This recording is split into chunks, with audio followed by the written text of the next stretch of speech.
За хай Volume Plus шүү байна. Миний хайжууд шинэ уран бүтээлч, залуу уран бүтээлч Сент ярьсан байна. Юу юм Сент? Тайван дөө. За сүүлд нэлээд эрчимтэйгээр клипүүдэд тасаж эхэлсэн. Миний санаж байгаагаар баг 3 клип гарсан байгаа тий. Энэ талаараа ярил. Альбомны ажилд орсон маа. Тэгээд сая Месемтэй нэг л зүйлгээд уран бүтээл. Тэгээд өөрөө дангаараа Мишель гээд уран бүтээл, Ингчингээ тохинтой хавар гээд 3 уран бүтээл. Гурлыг дүрсжүүлж гаргасан.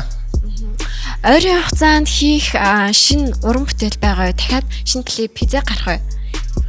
Ямар ч үсэн байгаа 7 сараас альбомны ажил төлөвлөсөн ингээд хийх гээд ер нь хийгээд явж байгаа. Дуунууд 50% дууссан.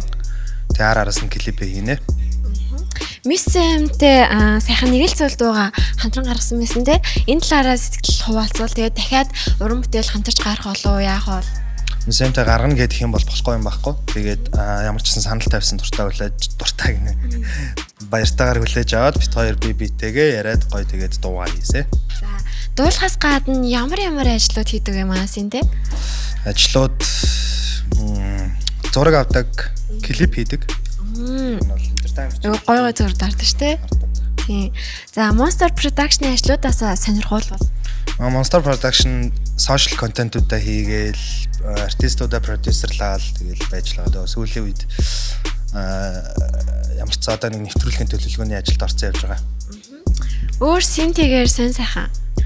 Нам тайван дөө тэгэл одоо ямар ч гэсэн нэг альбомны ажил хийдэг юм л яг дуучин гэдэг талаасаа ажлуудаа хөөцөлтөөд тэгээд одоо арарын дуунуудаа хооланд ороод дуугаа зохиогоол тэгээд клипний ажлаа төлөвлөөл тэгэл одоо хавар дуусгаалаа энэ гоё.